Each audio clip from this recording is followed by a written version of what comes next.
नमामि समीशां निर्वाणरूपं विवं व्यापकं ब्रह्म वेदस्वरूपं निजं निर्गुणं निर्विकल्पं निरीहं चिदाकाशमाकाशवासं भजेऽहम् निराकार ओंकार मूलं तुरीहं गिरा ज्ञान गोते तमीशं गिरीशं करालं महाकाल कालं कृपालं गुणागार संसार पारं नतोऽहं तुषारादिसंकाश गौरं गंभीरं मनोभूतिकोटि प्रवासी शरीरं स्फुरन्मूलकल्लोल नीचार गंगा लसद बाल बालेन्दु कंठे भुजंगा चलत कुंडलं शुभ्र नेत्रं विशालं प्रसन्नमुनं नीलकंठं दयालं मृगादिश चर्मं वरं मुण्डमालं प्रियं शंकरं सर्वनाथं भजामि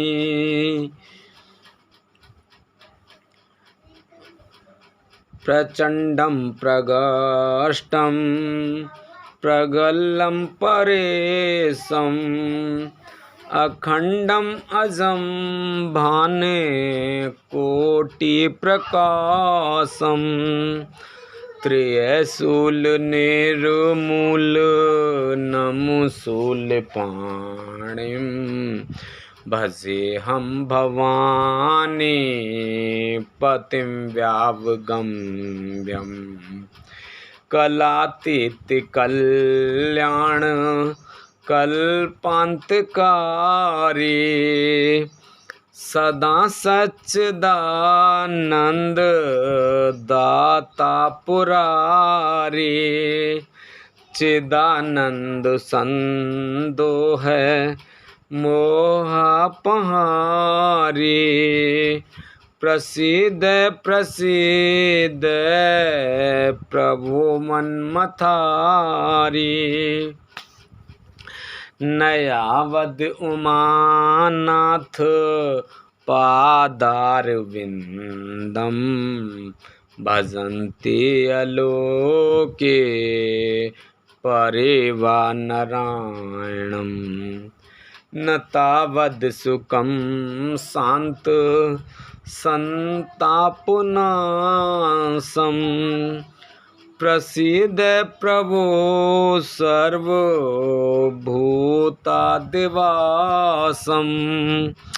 न जानामि योगं जपं नैव पूजा न तोऽहं सदा सर्वदा संव्यतोऽभ्यम् जरा जन्म दुःख्यो घटाताप्यमानं प्रभोपायापं नमामि शम्भो प्रभोपायापं नमामि शम्भो रुद्राष्टकं दि प्रोक्तं विपणे हर्तोषिये ये पठन्ति नरा भक्त्या तेषां शम्भु प्रसीदति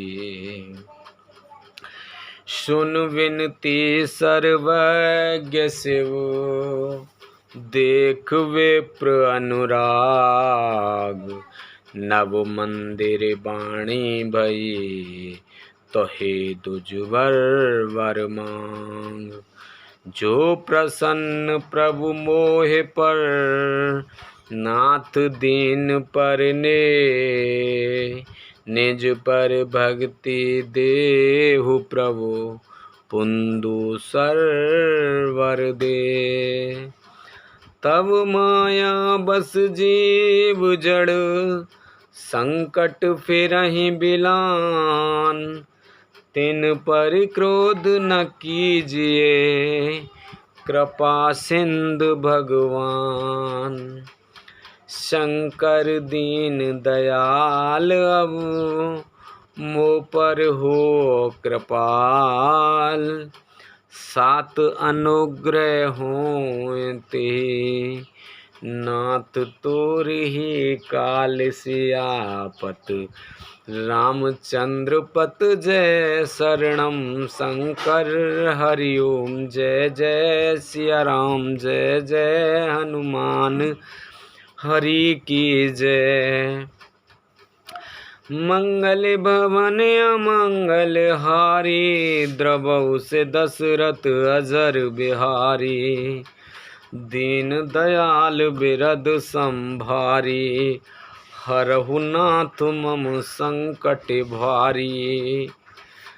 अब सो कृपा करऊ एहि भांति, सब तज भजन करें दिन राति। प्रविश नगर की जय सब काजा, हृदय राख कौशलपुर राजा। जय जय जय अनंत अविनाशी, करहु कृपा सबके घटवासी। जय जय जय भोलेनाथ, तुम्हारी जय होवे। बोलो सांचे दरबार की जय। बोलो भोलेनाथ भंडारी कैलाशपति की जय। बोलो शिव भगवान की जय। माता पार्वती की जय। कार्तिक भगवान की जय। गणेश भगवान की जय। बोलो सभी दई देवतन की जय। बोलो तुलसा मैया, गंगे मैया, गैया मैया, संतोषी माता, पृथ्वी माता, कालका मैया, सभी दई देवतन की जय। बोलो शंकर भगवान की जय। बोलो गणेश भगवान की जय। बोलो कार्तिक महाराज की जय। बोलो पार्वती माता की जय। बोल शंकर भगवान की जय। 23वां अध्याय वृषावतार लीला वर्णन। नंदीश्वर बोले, हे सनत कुमार जी, कल्याणकारी भगवान शिव ने अपने भक्तों की रक्षा के लिए वृषभ का रूप धारण किया और पाताल की ओर चल पड़े। भगवान शिव ने भयंकर गर्जना के साथ पाताल में प्रवेश किया। उस प्रचंड गर्जन से पातालवासी व्याकुल हो गए और उनके नगर में विध्वंस होने लगा। इस प्रकार की गर्जना को सुनकर असुरों को संदेह हुआ। जब उन्हें पता चला कि भगवान शिव वृषभ रूप धारण करके युद्ध करने आए हैं, तो वे भी अपनी पूरी शक्ति से उनसे युद्ध करने लगे। असुर सेना ने शिवजी पर आक्रमण कर दिया। शिवजी हाथों में धनुष बाण उठाए उनका ही इंतजार कर रहे थे। उन्होंने अपने बाणों की वर्षा आरंभ कर दी और अनेक दैत्यों को मार डाला। बैल का रूप धारण किए हुए कल्याणकारी शिवजी ने अपने सींगों व खुरों से भी अनेक दैत्यों को मृत्यु के घाट उतार दिया और बहुत से दैत्यों को घायल कर दिया। इस प्रकार काफ़ी समय तक उनके मध्य भयानक युद्ध चलता रहा। उधर दूसरी ओर असुरों ने विष्णु जी को भी अपनी माया से मोहित करके उन्हें अपने साथ मिला लिया था। वे असुर के साथ रहकर उनकी प्रवृत्ति के ग्रहण करने लगे थे। उन पर संकट देखकर उनकी रक्षा के लिए वे भी युद्ध करने आए। उन्होंने वृषभ रूप धारण किए, अपने आराध्य शिव जी को नहीं पहचाना और उनसे युद्ध करने लगे। भगवान श्री हरि विष्णु ने वृषभ रूपी शिव जी पर अनेक अस्त्रों का प्रयोग किया, परंतु शिव जी ने सबको काट डाला। फिर शिव जी ने माया के बंधन से विष्णु जी को आज़ाद किया तो वे तुरंत शिव जी को पहचान गए और उनसे क्षमा याचना करने लगे। वे बोले, हे देवादिदेव, मैं मूर्ख हूँ जो आप अपने आराध्य स्वामी को नहीं पहचान सका और उनसे युद्ध करने लगा। मुझे क्षमा कर दें और मुझ पर कृपा करें। श्री हरि की विनयपूर्वक प्रार्थना को सुनकर शिव जी बोले, हे विष्णु, आप तो बड़े बुद्धिमान और ज्ञानी हैं, फिर आप कैसे राक्षसों के माया जाल में फंस गए तथा उनके साथी बन गए। शिव जी की बातें सुनकर विष्णु जी शर्म के मारे नीचे देखने लगे। तब शिव जी बोले, हे विष्णु, अब तुम यहाँ से चले जाओ। यह कहकर शिव जी ने उनका सुदर्शन चक्र ले लिया और उसके स्थान पर तेज सूर्य नामक दूसरा सुदर्शन चक्र उन्हें दिया। तत्पश्चात विष्णु जी स्वर्ग को चले गए। उनका मोह दूर हो गया था। शिव जी भी दैत्यों को उनकी करनी का फल देकर वहाँ से अंतर्ध्यान हो गए। 24वां अध्याय पिपलाद चरित्र। नंदीश्वर बोले, हे महामुनि, एक बार देवताओं और असुरराज वृतासुर में बड़ा भयानक युद्ध हुआ। वृतासुर ने अपनी देवताओं को युद्ध में हरा दिया। वृतासुर ने सभी देवताओं को युद्ध में हरा दिया। तब सब देवता अपने प्राणों की रक्षा हेतु ब्रह्मा जी की शरण में गए। ब्रह्मा जी के पास पहुंचकर देवताओं ने उन्हें अपनी सारी परेशानियां बताईं और उनसे अपनी प्राण रक्षा की प्रार्थना की। ब्रह्मा जी ने कुछ देर तक विचार किया और फिर देवताओं से कहा, हे देवताओं, महर्षि दधीचि ने भगवान शिव की घोर तपस्या करके उनसे वर मांगा है कि उसकी हड्डियां वज्र सी कठोर हो जाएं। इसलिए तुम महर्षि दधीचि से उनकी अस्थियों को मांग लो। उनकी हड्डियों से वज्र का निर्माण करके ही वृतासुर का संहार किया जा सकता है। ब्रह्मा जी के वचन सुनकर देवराज इंद्र, देवगुरु बृहस्पति और अन्य देवताओं को साथ लेकर महर्षि दधीचि के आश्रम में गए। वहां पहुंचकर उन्होंने महर्षि को हाथ जोड़कर प्रणाम किया। देवताओं को अचानक इस प्रकार आया देखकर दधीचि ने उनके आने का कारण पूछा। तब देवराज इंद्र ने उनसे कहा, हे महर्षि, आप परम शिव भक्त हैं और शिव जी से मिले वरदान के कारण आपकी हड्डियां वज्र के समान हैं। मुने हमें अपनी अस्थियां दान करके हमारी रक्षा करें, क्योंकि वृतासुर का वध तभी संभव हो सकेगा। महर्षि दधीचि ने मन ही मन सोचा कि परोपकार से बढ़कर कोई दूसरा कार्य नहीं है। तब देवताओं का कार्य सिद्ध करने हेतु उन्होंने भगवान शिव का स्मरण करते हुए अपने शरीर को त्याग दिया। देवता उन पर पुष्प वर्षा करने लगे। जब इंद्र को ज्ञात हुआ कि महर्षि ने अपने प्राणों को त्याग दिया है तो उन्होंने कामधेनु द्वारा महर्षि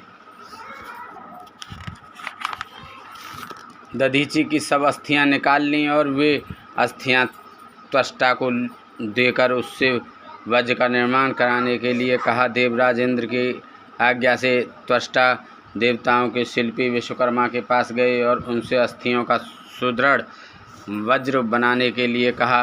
विश्वकर्मा ने दधीचि के अस्थियां से वज्र का निर्माण किया। इस प्रकार महर्षि दधीचि के अस्थियां से निर्मित वज्र को पाकर देवराज इंद्र बहुत प्रसन्न हुए और असुरराज वृतासुर का वध करने के लिए चल दिए। उन्होंने युद्ध भूमि में जाकर वृतासुर को ललकारा और अपने वज्र से उस पर कठोर प्रहार कर उसे किसी पर्वत की भांति खंड खंड कर डाला। वृतासुर के मरते ही देवताओं की प्रसन्नता की कोई सीमा न रही। वे उत्सव करने लगे, चारों ओर मंगलगान होने लगे तथा देवता इंद्र की स्तुति करने लगे। उधर दूसरी ओर जब महर्षि दधीचि की पत्नी सुवर्चा घर के सारे काम पूरे करके बाहर आई तो अपने पति को न देखकर सशंकित हो उठी। देवता भी वहाँ नहीं थे। उसे निश्चय हो गया कि उसके पति के साथ देवताओं ने छल किया है। सुवर्चा ने देवताओं को कोसते हुए पशु बनने का शाप दे दिया। अपने मृत पति के पास जाने हेतु सुवर्चा ने जब चिता में प्रवेश चाहा तभी आकाशवाणी हुई, हे प्राज्ञ, तुम ऐसा मत करो, क्योंकि तुम्हारे उदर में महर्षि का तेज विद्यमान है। शास्त्र कहते हैं कि गर्भवती स्त्री को सती नहीं होना चाहिए। आकाशवाणी सुनकर सुवर्चा आश्चर्यचकित हो गई। उसने वहीं पड़ा हुआ एक पत्थर उठा लिया जिससे अपना गर्भ विदीर्ण कर दिया। उसके गर्भ से एक महादिव्य शरीर वाला परम कांतिवान बालक उत्पन्न हुआ। वह भगवान शिव का ही रूप था। अपने पुत्र को पाकर देवी सुवर्चा बहुत प्रसन्न हुई, परंतु अगले ही पल उन्हें अपने पति का वियोग सताने लगा। सुवर्चा ने अपने पुत्र को चूमा और अगले ही पल उसे पिप्पल वृक्ष के मूल में लिटा दिया और बोली, हे पुत्र, तुम इसी वृक्ष के पास निवास करो और सभी मनुष्यों के साथ प्रेम का व्यवहार करो। यह कहकर सुवर्चा समाधि लेकर अपने पति के पास चली गई। देवी सुवर्चा समाधि लेकर शिवलोक पहुँची और अपने पति के साथ आनंद पूर्वक निवास करने लगीं। उधर दधीचि मुनि के पुत्र को भगवान शिव का अवतार जानकर ब्रह्मा जी, श्री हरि, विष्णु, इंद्र आदि सब देवता वहां आए और उस बालक को वहां पाकर बहुत प्रसन्न हुए। ब्रह्मा जी ने उसके जात संस्कार विधि पूर्वक संपन्न करके उस बालक का नाम पिप्पलाद रखा।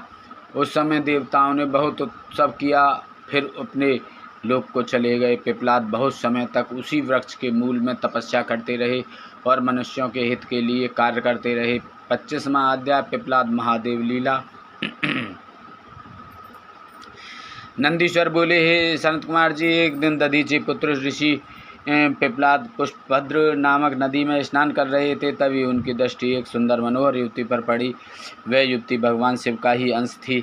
उसे देखकर मुनि पिप्पलाद मोहित हो गए और उसे प्राप्त करने की इच्छा करने लगे। उन्हें ज्ञात हुआ कि वह परम सुंदरी राजा अनरण्य की पुत्री है। यह जानकर मुनि पिप्पलाद राजा अनरण्य के घर पधारे और उनसे उनकी पुत्री का हाथ मांगा। ऋषि की बातें सुनकर राजा सोच में डूब गए कि मैं अपनी प्रिय पुत्री, जो कि सदैव राजसी ठाट बाट से रही है, को कैसे एक योगी के साथ ब्याह दूं, जिसके ना कोई रहने का ठिकाना है, न खाने पीने का।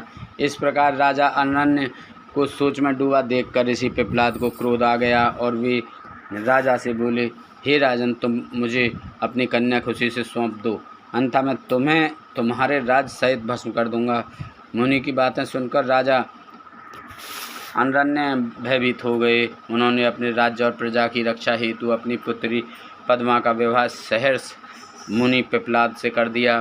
प्रसन्न होकर मुनि पिप्पलाद अपनी पत्नी को साथ लेकर आश्रम पहुँचे और आनंद पूर्वक वहाँ रहने लगे। ऋषि पत्नी पद्मा ने अपने पति की बहुत सेवा की। वह हमेशा मन, वचन और कर्म से अपने पति की सेवा शुश्रूषा में लगी रहती थी।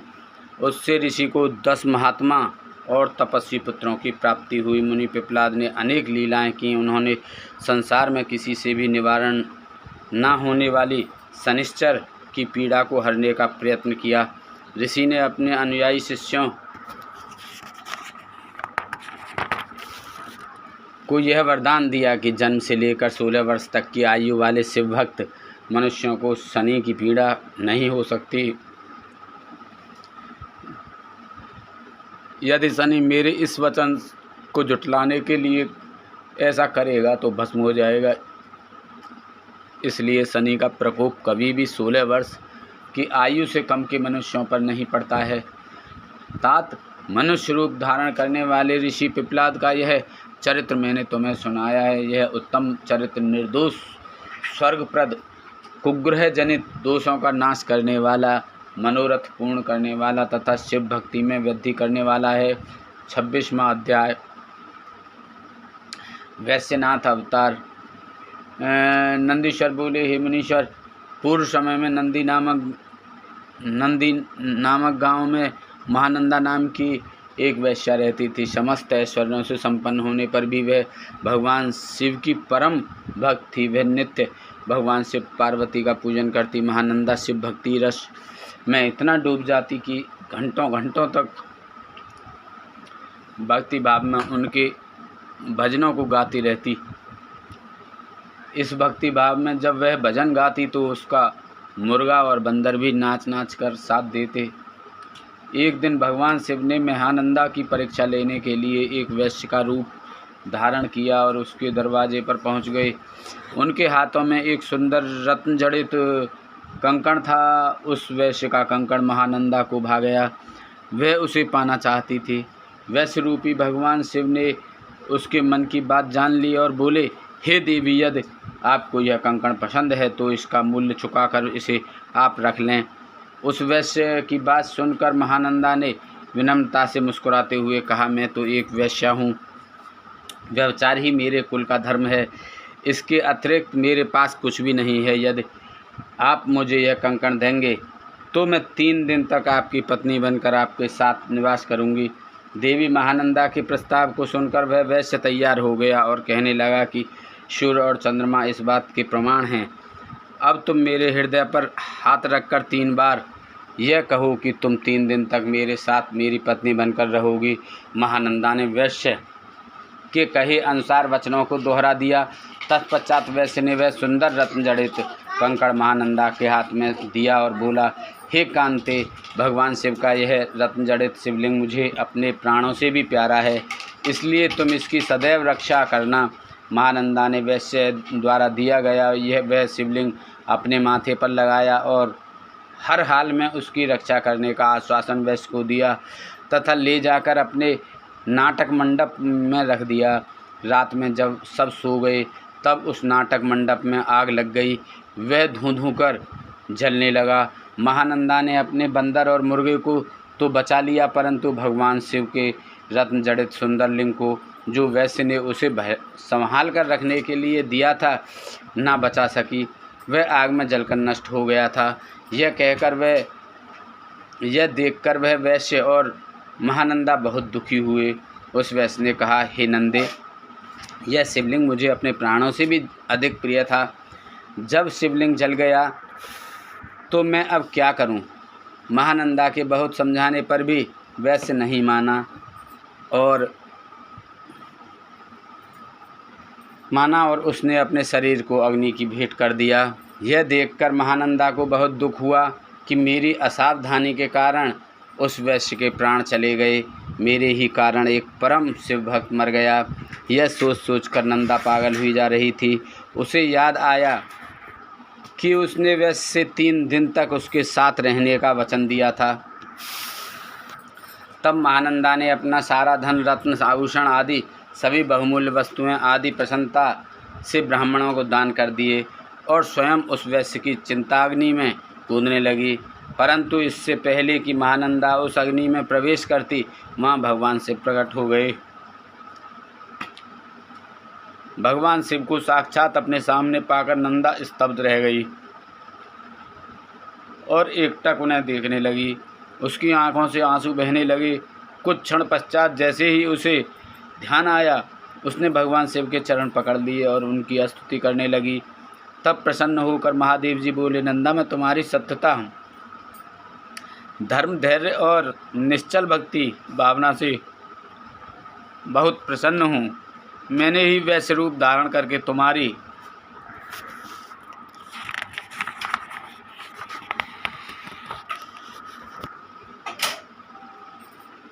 परीक्षा ली थी, जिसमें तुम सफल हुई। मांगो, क्या मांगना चाहती हो? तब महानंदा बोली, भगवान, मैं और मेरे सभी साथी आपके दर्शनों से ही धन्य हो गए, इससे अधिक हमें कुछ नहीं चाहिए। हाँ, यदि फिर भी आप देना चाहते हैं तो अपने चरणों में थोड़ा सा स्थान दे दीजिए। यह सुनकर शिव जी ने प्रसन्नतापूर्वक महानंदा को शिवलोक भेज दिया। 27वां अध्याय, द्विजेश्वर अवतार।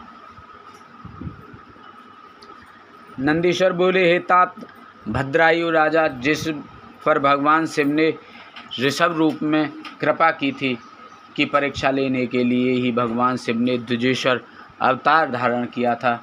ऋषभ के प्रभाव से अपने शत्रुओं पर विजय पाकर भद्रायु सिंहासन पर आरूढ़ हुए। उन्होंने राजा चंद्रागंग की पुत्री सीमंतनी से विवाह किया। एक समय राजा भद्रायु बसंत ऋतु में अपनी पत्नी सीमंतनी के साथ वन विहार करने गए। तब भगवान शिव पार्वती उस दंपति की धर्मनिष्ठा की परीक्षा लेने हेतु उस वन में पहुँचे।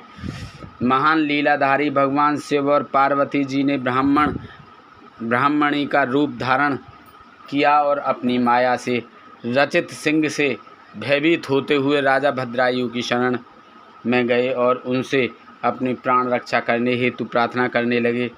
उस ब्राह्मण दंपति की रक्षा हेतु राजा भद्रायु ने तुरंत धनुष बाण उठा लिया और बाणों से उसे घायल करना चाहा, परंतु उस सिंह पर कोई प्रभाव न पड़ा। उसने झपटकर ब्राह्मणी को पकड़ लिया। वह बहुत चीखी चिल्लाई, परंतु सिंह ब्राह्मणी को बलपूर्वक घसीटता हुआ भाग गया। अपनी पत्नी को सिंह द्वारा ले जाए जाने पर ब्राह्मण बहुत दुखी हुआ और रोने लगा और राजा भद्रायु से बोला, हे राजन, आपके बड़े बड़े आयुध कहाँ हैं? तुम्हारे पराक्रम का क्या फल है? क्या आप जंगली जानवरों के आघातों से भी दुखियों की रक्षा नहीं कर सकते? 3 दीन दुखियों की रक्षा करना राजा का परम धर्म होता है। फिर आपने अपने क्षत्रिय धर्म का पालन क्यों नहीं किया? आपने अपने कुल का धर्म ही नष्ट कर दिया है। जो दुखी और शरणागतों की रक्षा नहीं कर सकता, उसे जीने का कोई अधिकार नहीं है। कृपण, अनाथ और दीन दुखी की रक्षा करने में असमर्थ मनुष्य को जहर खा लेना चाहिए या अग्नि में जल जाना चाहिए। उस ब्राह्मण द्वारा कही गई बातें सुनकर राजा भद्रायु को बहुत दुख हुआ।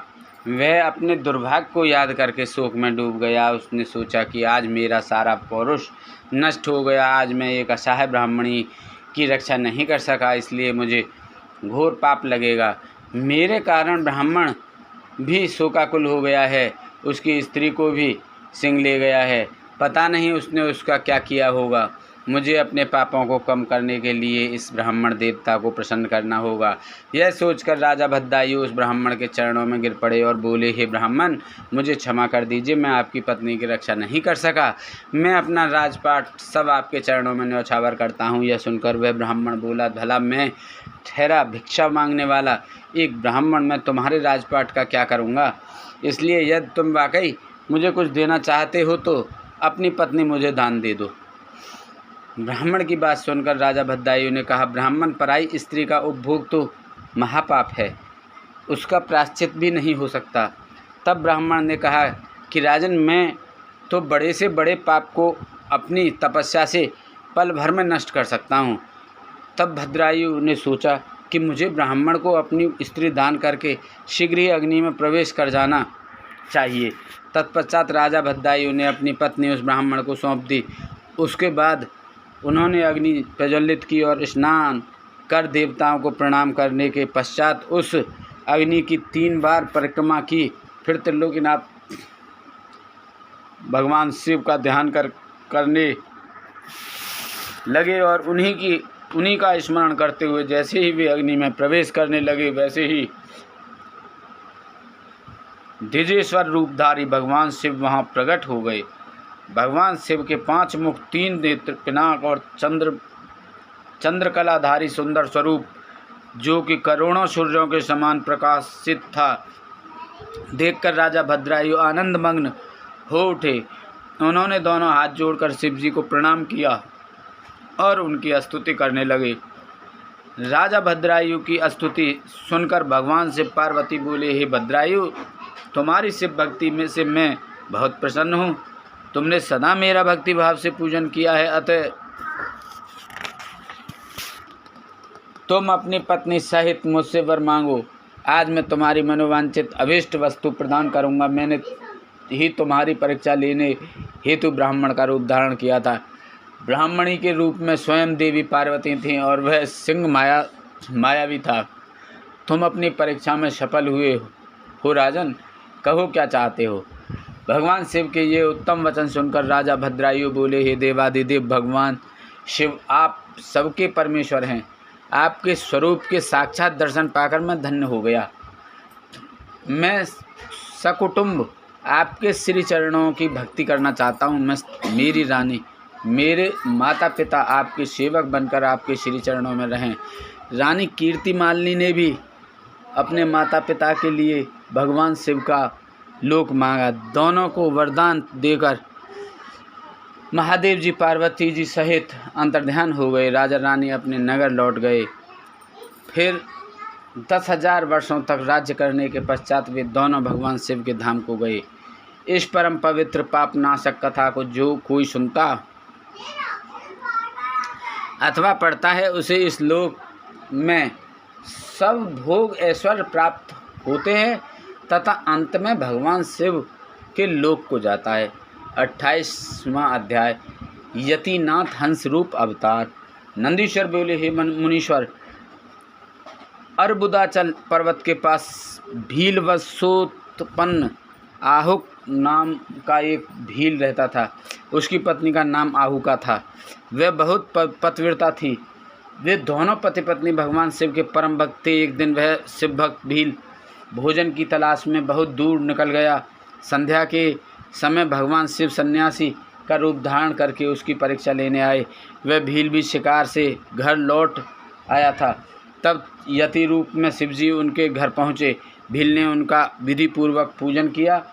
इस पर यतिनाथ बोले, हे भील, मैं रास्ते में भटक गया हूँ और आसपास जाने का मार्ग भी नहीं पता चल रहा है, क्योंकि शाम हो चुकी है।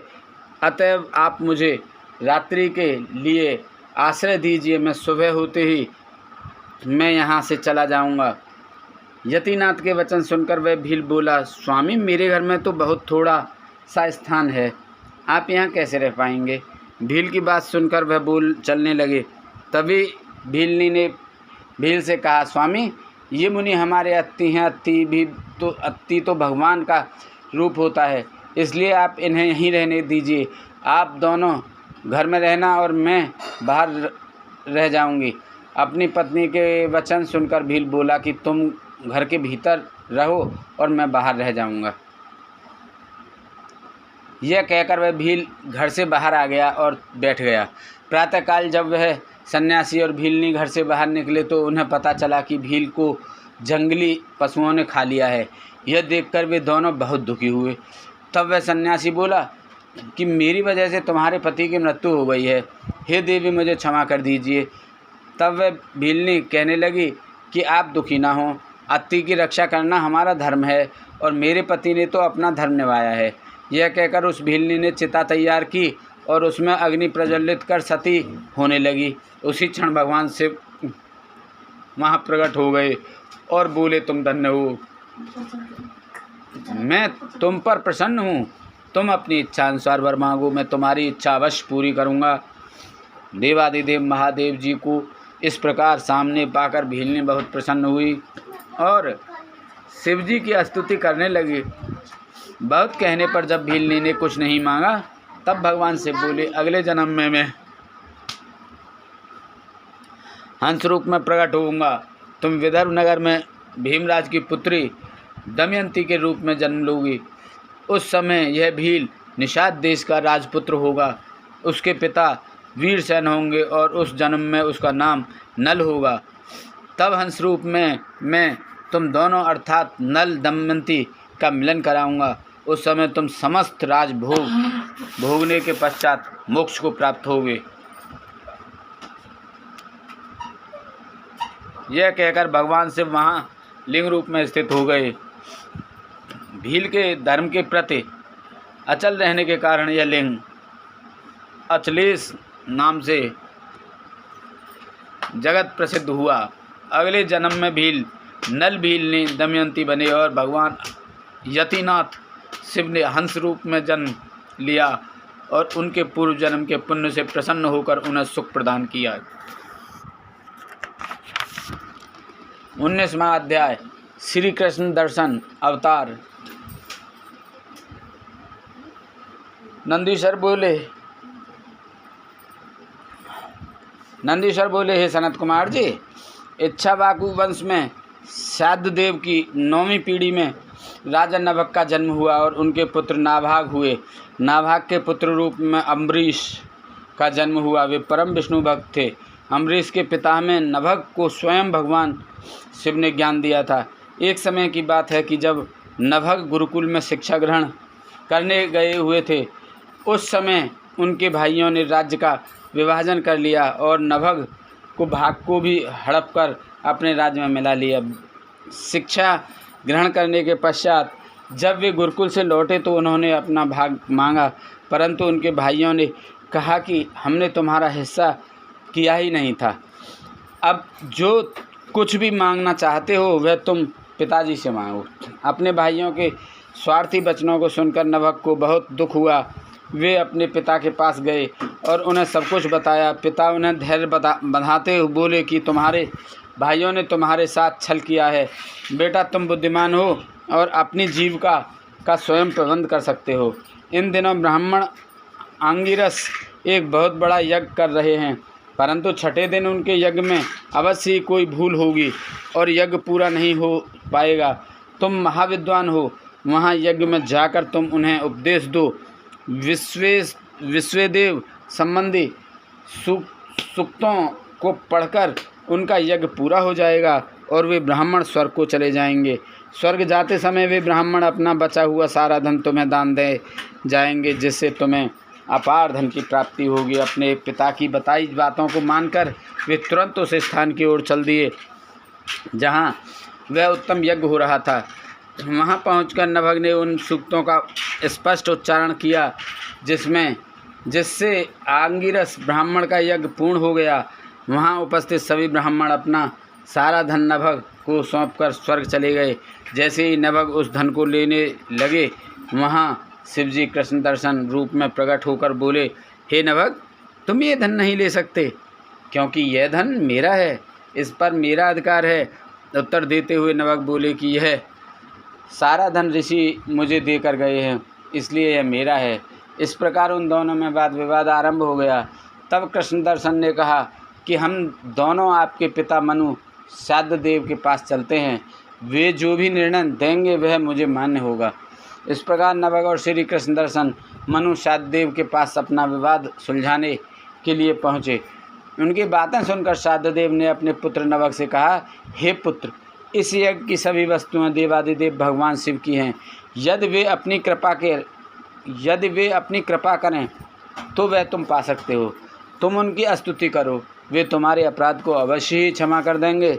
भगवान शिव ही अखिलेश्वर और यज्ञ के अधिष्ठाता हैं। ब्रह्मा विष्णु सहित सभी देवता, सिद्ध और ऋषिगण उनकी आज्ञा से ही कार्य करते हैं। यह कहकर श्राद्ध देव ने अपने पुत्र को लौटा दिया। नभग पुनः यज्ञ भूमि में पहुँचे और भगवान शिव की हाथ जोड़कर स्तुति करने लगे। उन्होंने क्षमा याचना की। उनकी प्रार्थना सुनकर ब्रह्मा विष्णु व अन्य देवता भी वहाँ प्रकट हो गए और वे शिव रूपी कृष्ण दर्शन की स्तुति करने लगे। तब प्रसन्न होकर वे बोले, हे पुत्र नभग, तुम्हारे पिता के वचन बिल्कुल सत्य हैं। मैं ही यज्ञ का अधिष्ठाता हूँ और तुम्हारी उत्तम स्तुति से प्रसन्न हुआ हूँ। मैं तुम्हें सनातन ब्रह्म ज्ञान देता हूँ। तुम महाज्ञानी हो और सब अभिष्ट वस्तुओं को ग्रहण करो। यह कहकर भगवान शिव अंतर्ध्यान हो गए। सब देवता भी उनके गुणों का गान करते हुए अपने अपने धाम को चले गए। सात देव भी नभग के साथ अपने घर चले गए। इस लोक में अनेक सुखों को भोगकर मृत्यु के उपरांत वे शिवलोकवासी हुए। इस प्रकार मैंने भगवान शिव के कृष्ण दर्शन नामक अवतार का वर्णन किया। इसे सुनने का अथवा पढ़ने से अभी सभी प्रकार के लौकिक और पारलौकिक मनोवांछित फलों की प्राप्ति होती है।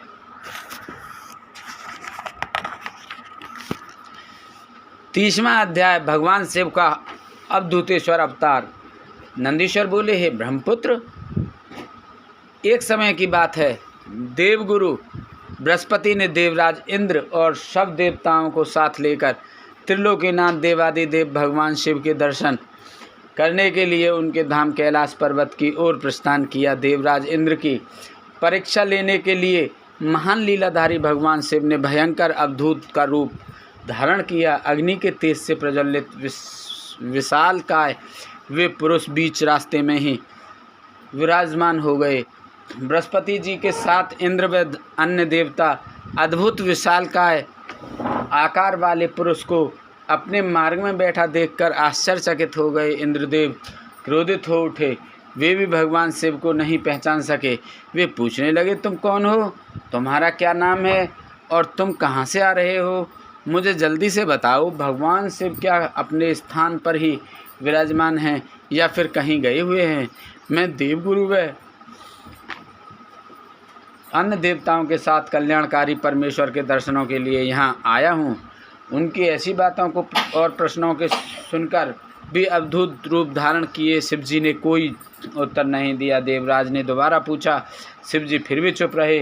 देवराज इंद्र के बार बार पूछने पर भी महायोगी शिवजी कुछ नहीं बोले। तब देवराज अपने ऐश्वर्य के घमंड के कारण क्रोधित हो उठे और जोर से चिल्लाते हुए बोले, ओ मूर्ख, मेरे बारे बार बार पूछने पर भी तू कोई उत्तर क्यों नहीं देता है?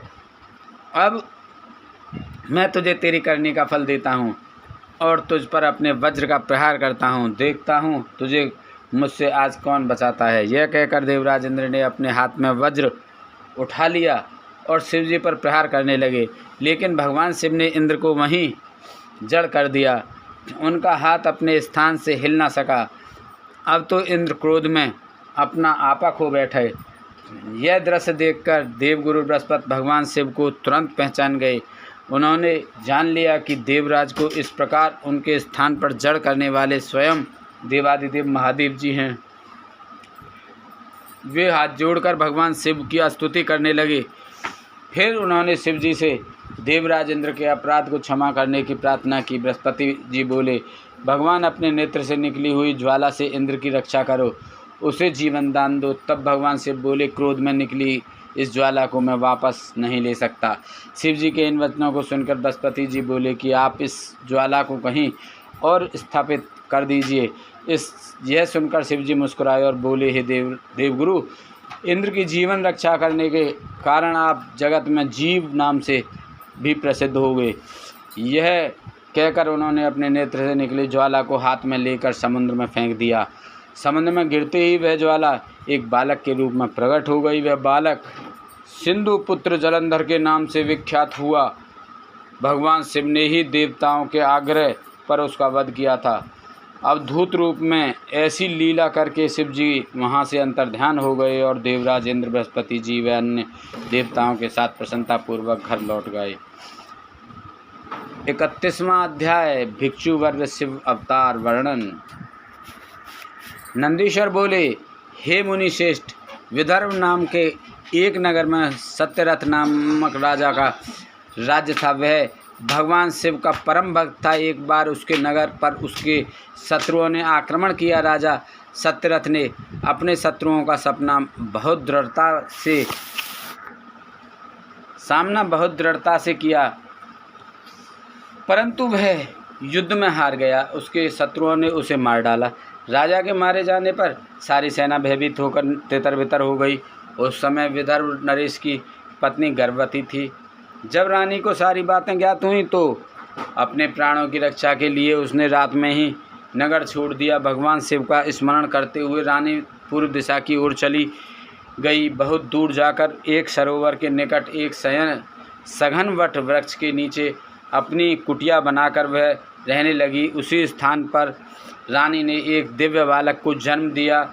एक दिन रानी अपने पुत्र को कुटिया में ही लिटाकर सरोवर में जल लेने गईं तो वहाँ उसे एक घड़ियाल ने पकड़ लिया। उधर वह बालक अकेला पड़ा भूख प्यास से व्याकुल होकर जोर जोर से रोने लगा। उस बालक को रोता देखकर भक्तवत्सल दयालु भगवान शिव को उस पर दया आ गई। उन्होंने एक गरीब ब्राह्मणी को प्रेरित कर उस स्थान पर भेजा। वह विधवा ब्राह्मणी उस स्थान पर पहुंची जहां वह बालक रो रहा था। उसको देखकर ब्राह्मणी का दिल द्रवित हो उठा और वह उस बालक के विषय में सोचने लगी कि अब इस बालक का क्या होगा। तभी भगवान शिव स्वयं भिक्षुक का रूप धारण कर वहां पहुंच गए और ब्राह्मणी से बोले, हे ब्राह्मणी, अपने मन में आने वाली शंका दूर करो। इस छोटे से बालक को उठा लो और इसे अपना पुत्र मानकर इसका पालन करो। तब उनके वचन सुनकर वह ब्राह्मणी बोली, ब्राह्मण, मैं तो स्वयं इस बालक को पालने के बारे में ही सोच रही थी, परंतु मेरा मन संकित था। अब आपने मेरी दुविधा दूर कर दी है। अब मैं अवश्य ही इस बालक की माता बनकर इसे पालूंगी। पर मैं आपसे इतना जानना चाहती हूँ कि आप कौन हैं और कहाँ से आए हैं। यह बालक किसका है और इस सुनसान जंगल में कैसे आ गया है। भिक्षुवर, आपको देखकर मेरा मन बार बार यह कह रहा है कि आप दया और करुणा के सागर भगवान शिव हैं, जो अपने भक्त की रक्षा के लिए यहाँ आए हैं। मैं भी आपकी माया से मार्ग में भटककर यहाँ आ गई हूँ। मैं जानती हूँ कि आपकी कृपा से इसका अवश्य ही कल्याण होगा।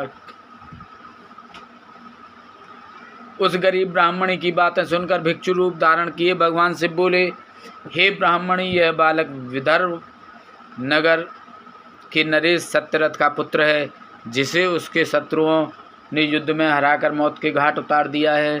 सत्यरथ की गर्भवती पत्नी नगर से भागकर यहाँ आ गई थी। इस बालक को जन्म देने के पश्चात वह सरोवर में जल पीने गई तो वहाँ उसे घड़ियाल ने अपना आहार बना लिया। शिवजी के वचनों को सुनकर ब्राह्मणी फिर प्रश्न करती हुई बोली, भगवान, किस कारण से यह बालक अनाथ और बंधुहीन हो गया है? बालक के पिता सत्यरथ को शत्रुओं ने क्यों मार दिया और किस लिए शिशु की माता को घड़ियाल ने खा लिया? मेरा स्वयं का पुत्र भी गरीब और निर्धन है, भला इसको कैसे सुख प्राप्त होगा? ब्राह्मणी के इन प्रश्नों को सुनकर भक्तवत्सल भगवान शिव अपने उसी भिक्षुक रूप में बोले, हे देवी, राजा सत्यरथ अपने पूर्व जन्म में पांड्य देश के श्रेष्ठ राजा थे। वे सदैव शिव धर्म का पालन करते और भक्ति भाव से उनकी आराधना करते थे। एक दिन प्रदोष काल में जब राजा भगवान शिव का पूजन कर रहे थे, उसी समय नगर में कोलाहल मचा। राज्य में विद्रोह फैलने की आशंका से राजा ने पूजा बीच में ही छोड़ दी।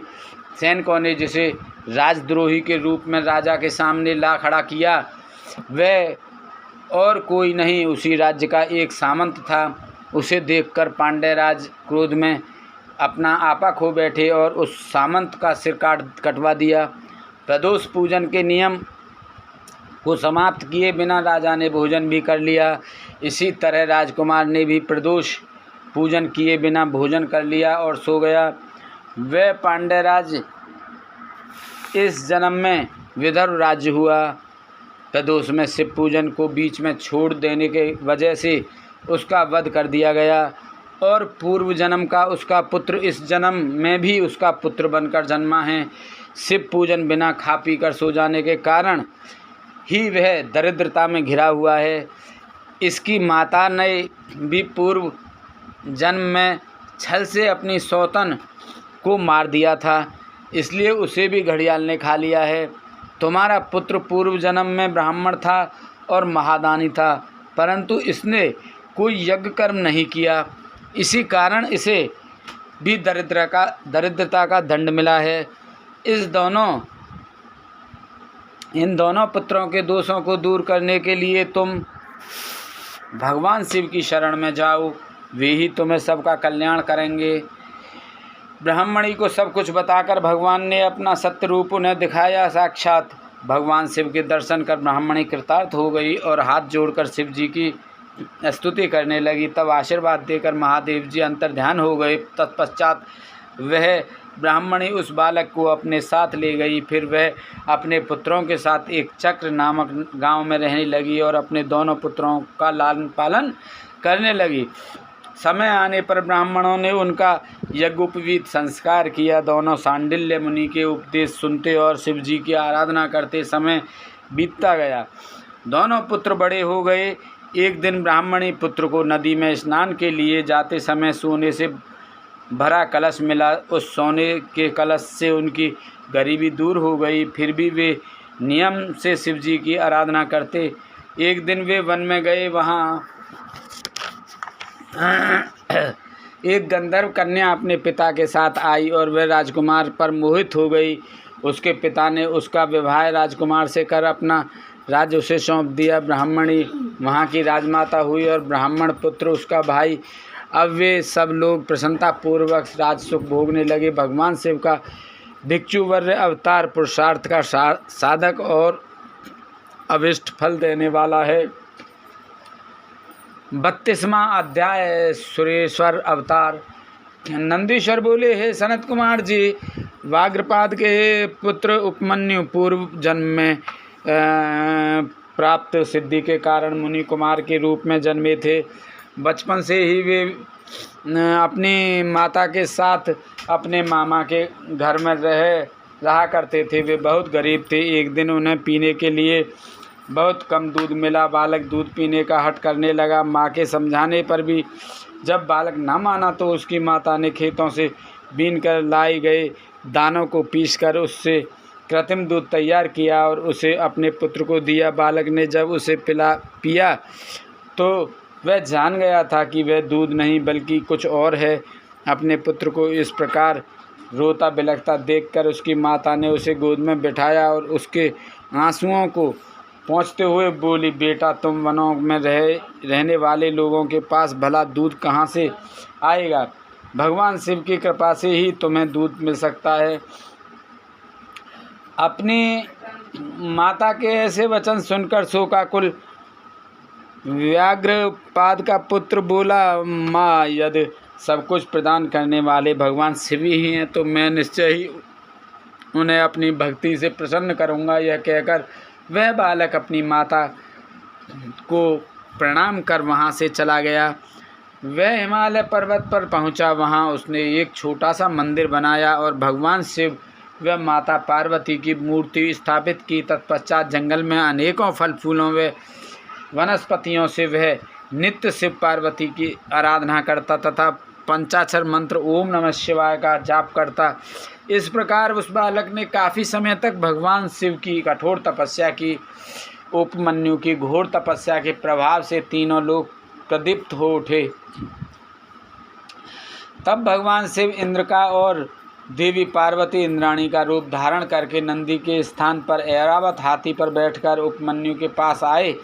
वे उपमन्यु से बोले, हे बालक, हम तुम पर प्रसन्न हैं, मांगो क्या मांगना चाहते हो, हम तुम्हें सभी अभिष्ट फल प्रदान करेंगे। उनके वचन सुनकर उपमन्यु बोले कि यदि आप मुझ पर प्रसन्न होकर कुछ देना चाहते हैं तो मुझे भगवान शिव की भक्ति प्रदान कीजिए। तब देवराज इंद्र ने उपमन्यु से कहा कि उपमन्यु, मैं देवताओं का स्वामी इंद्र हूँ, तुम मेरी आराधना करो, मैं तुम्हें सारी अभिष्ट वस्तुएं प्रदान करूँगा। भगवान शिव तो मेरे समक्ष कुछ भी नहीं हैं, तुम उनको भूल जाओ। इस प्रकार इंद्र ने भगवान शिव की बहुत निंदा की। अपने आराध्य भगवान शिव की निंदा सुनकर उपमन्यु को क्रोध आ गया। उसने भगवान शिव का स्मरण करते हुए अपने हाथ में भस्म उठा ली और उसे अघोर मंत्र से अभिमंत्रित करके उसमें अग्नि प्रवाहित कर उसे देवराज इंद्र पर चला दिया। लेकिन वहाँ तो सारा दृश्य ही बदल गया था। तब इंद्र रूप धारण किए भगवान शिव ने उपमन्यु को अपने परमेश्वर स्वरूप के साक्षात दर्शन कराए। शिव में ही समस्त सृष्टि समाई हुई है, ऐसा उपमन्यु ने देखा। भगवान शिव बोले, हे उपमन्यु, मैं तुम्हारा पिता और देवी पार्वती तुम्हारी माता हैं। हम तुम्हारी आराधना से बहुत प्रसन्न हैं। मैं तुम्हें सनातन कुमारत्व प्रदान करता हूँ।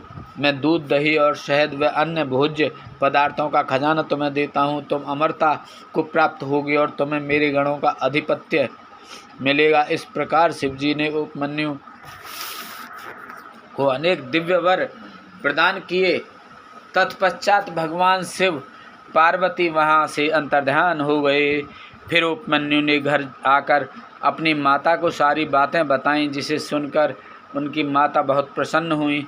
जिसे भगवान शिव के दर्शन हो गए हों, उसे और क्या कुछ चाहिए। तात इस प्रकार भगवान शिव के सुरेश्वरावतार की उत्तम कथा मैंने तुम्हें सुनाई है। कथा सुख देने वाली तथा पापों को दूर कर मनोवांछित फल देने वाली है।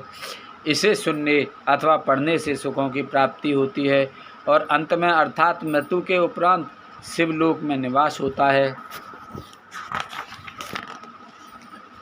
33वां अध्याय ब्रह्मचारी अवतार।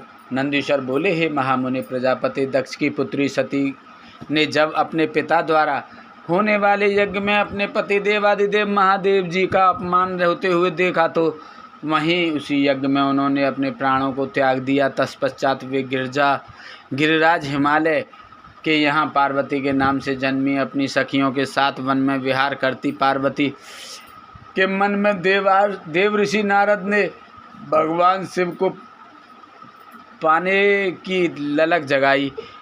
इस कार्य की सिद्धि के लिए देवी पार्वती ने भगवान शिव की आराधना और तपस्या करनी आरंभ कर दी। जब भगवान शिव को उनके इस उत्तम तप की सूचना मिली तो उन्होंने पार्वती जी के पास सप्तऋषियों को भेजा। सप्तऋषियों ने वहां जाकर देवी पार्वती की परीक्षा ली और भगवान शिव के पास लौट आए। शिव जी को प्रणाम कर उन्होंने वहाँ का सारा समाचार उन्हें सुनाया। सप्तऋषियों से देवी पार्वती की तपस्या के विषय में जानकर त्रिलोकीनाथ भगवान शिव ने स्वयं उनकी परीक्षा लेने का निर्णय लिया।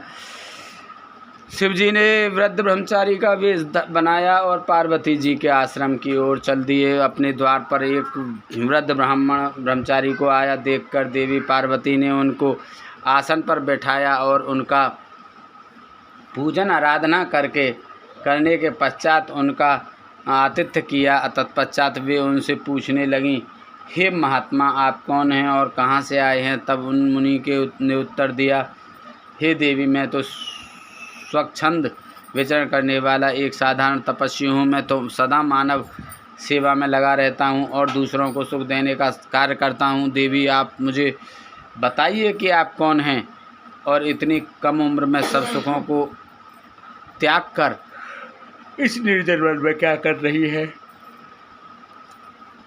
तब देवी पार्वती उन ब्रह्मचारी रूप धारण किए भगवान शिव के प्रश्नों का उत्तर देते हुए बोली, हे मुनि, मैं गिरिराज हिमालय की और देवी मैना की पुत्री पार्वती हूँ। मैंने भगवान शिव को अपना सर्वस्व समर्पित कर दिया है और उन्हीं को अपने पति के रूप में पाने की इच्छा मन में लेकर मैं शिव जी की तपस्या कर रही हूँ ताकि वे मुझे पर अपनी कृपा दृष्टि कर सकें, मुझे कृतार्थ करें। देवी पार्वती के वचन सुनकर वे मुनि बोले, हे देवी, तुमने सारे देवताओं को, जो कि अत्यंत सुंदर, सजीले और ऐश्वर्य संपन्न हैं, छोड़कर उस वैरागी, विकटात्मा और जटाधारी भगवान शिव को अपने वर के रूप में चुना है। वे सदा अकेले रहते हैं और इधर उधर भटकते रहते हैं। इस प्रकार वह ब्रह्मचारी भगवान शिव की बहुत निंदा करने लगा। उस ब्रह्मचारी के मुँह से अपने आराध्य भगवान शिव की निंदा सुनकर पार्वती को बहुत क्रोध आया। तब वह बोली, हे मुनि, मैंने तो आपको एक योगी तपस्वी जानकर आपकी पूजा और आराधना की थी, परंतु आप तो मूर्ख और धूर्त हैं, जो परमेश्वर शिव के विषय में ऐसे विचार रखते हैं। आपने मेरे सम्मुख भगवान शिव की निंदा करके मुझे भी अपने पाप का भागी बना दिया है और मेरी तपस्या के सारे पुण्यों को नष्ट कर दिया है। फिर वे अपनी सखी से बोली कि यह ब्राह्मण, इसलिए हम इसको इनकी करने का फल अर्थात दंड नहीं दे सकते। इससे पूर्व कि यह फिर हमसे त्रिलोकीनाथ कल्याणकारी भगवत्सल देवादिदेव शिव की निंदा करे, हमें यह स्थान छोड़कर चले जाना चाहिए। यह कहकर देवी पार्वती अपनी सखियों के साथ उस स्थान से जाने लगीं। तब परमेश्वर शिव ने उन्हें अपने साक्षात शिव स्वरूप के दर्शन दिए, जिस स्वरूप की आराधना पार्वती जी करती थीं। उन्हें देखकर पार्वती जी बहुत प्रसन्न हुई और उनकी स्तुति करने लगीं। तब भगवान शिव मुस्कुराते हुए बोले, हे देवी, मैं तुम्हारी तपस्या से बहुत प्रसन्न हूँ। मैं तुम्हारी परीक्षा लेने के लिए ही ब्रह्मचारी का रूप धारण करके आया था। मेरे प्रति तुम्हारी श्रद्धा और भक्ति ने मुझे यहाँ आने पर मजबूर कर दिया। मांगो, क्या मांगना चाहती हो? मैं तुम्हारी प्रसन्नता के लिए सब अभिष्ट तुम्हें प्रदान करूँगा। भगवान शिव के ये वचन सुनकर देवी पार्वती शर्माते हुए बोली, हे देव भक्तवत्सल, आप तो तीनों लोकों की ज्ञाता हैं, भला आपसे भी कोई बात छिपी रह सकती है? फिर भी यदि आप मेरे मन की इच्छा जानना चाहते हैं तो मुझे अपनी पत्नी होने का वरदान दीजिए। तब भगवान शिव ने देवी पार्वती को उनका इच्छित वर दिया और उनका पाणी ग्रहण किया। इस प्रकार मैंने आपसे शिव जी के ब्रह्मचारी अवतार का वर्णन किया। यह कथा सुख देने वाली और दुखों को दूर करने वाली है। 34वां अध्याय, सुनट नर्तक अवतार। नंदीश्वर बोले, हे सनत कुमार जी, देवी पार्वती की कठोर तपस्या से प्रसन्न होकर जब भगवान शिव ने उन्हें दर्शन दिए, तब देवी पार्वती ने उनसे उनकी पत्नी बनने का वर मांगा। भगवान शिव ने प्रसन्नतापूर्वक उनका इच्छित वरदान उन्हें प्रदान किया। देवी पार्वती को वरदान देकर शिव जी अंतर्ध्यान हो गए और पार्वती जी अपने घर वापस आ गईं। वहां आकर उन्होंने अपने माता पिता की सारी बातें बताईं। तब उनके घर में प्रसन्नता छा गई और चारों ओर महोत्सव होने लगा। खुश होकर गिरिराज हिमालय ने ब्राह्मणों को बहुत दान दक्षिणा दी। फिर गंगा स्नान करने चले गए। एक दिन जब गिरिराज हिमालय गंगा स्नान हेतु गए थे, भगवान शिव ने सुंदर नर्तक का रूप धारण किया और मैना के घर पहुंच गए। उनके बाएं हाथ में शिवलिंग और दाहिने हाथ में डमरू था। उन्होंने लाल रंग के वस्त्र पहन रखे थे, पीठ पर गुदड़ी टांग रखी थी। ऐसे रूप में वे मैना के घर के आंगन में आकर सुंदर नृत्य एवं गान करने लगे। अपने डमरू को बजाकर वे अनेक प्रकार की लीलाएं दिखाने लगे। नगर के सारे वृद्ध नर नारी और बच्चे प्रसन्नता पूर्वक उनका नृत्य देख रहे थे। महारानी मैना खुश होकर एक पात्र भरकर स्वर्ण मुद्राएं एवं रत्न नट को देने गईं, परंतु नट के रूप में आए भगवान शिव ने उन्हें लेने से इनकार कर दिया और कहा कि यदि आप वाकई प्रसन्न होकर मुझे कुछ देना ही चाहते हैं तो अपनी पुत्री पार्वती का हाथ मेरे हाथ में दे दीजिए। उस नर्तक की बात सुनकर देवी मैना को बहुत क्रोध आया और वे नट को बुला भला कहने लगी। उसी समय के राज हिमालय भी गंगा स्नान करके वापस लौट आए। तब उन्हें इस बात का पता चला तो उन्होंने अपने सेवकों को उस नट को वहाँ से बाहर निकालने की आज्ञा दी। सेवक नट की ओर बड़े ही थे कि मायावर लीलाधारी भगवान शिव ने मैना और हिमालय को पार्वती सहित क्षण भर के लिए अपने दिव्य रूप के दर्शन कराए और अगले ही पल तेज कदमों से चलकर वहाँ से गायब हो गए। नट नर्तक के चले जाने के उपरांत देवी मैना और गिरिराज हिमालय बैठकर नट के विषय में बात करने लगे और उसी की लीलाओं का प्रशंसा करने लगे। तभी माया से मोहित उनको उस नर्तक के देवादिदेव महादेव भगवान शिव होने का ज्ञान प्राप्त हुआ। तब उन्हें बहुत दुख हुआ कि हमने अपने द्वार पर पधारे शिवजी का अपमान किया और उन्हें अपनी कन्या नहीं सौंपी। यह विचार कर दोनों बहुत दुखी हुए और अपने अपराध का प्रायश्चित करने हेतु भगवान शिव की आराधना करने लगे। उनकी भक्ति भाव से की गई पूजा से प्रसन्न होकर शिवजी ने देवी पार्वती का पाणी ग्रहण किया। यह शिवजी के नट नर्तक अवतार का महात्म्य मैंने तुम्हें सुनाया। यह वर्णन सब अभिष्ट फलों को प्रदान करने वाला है। 35वां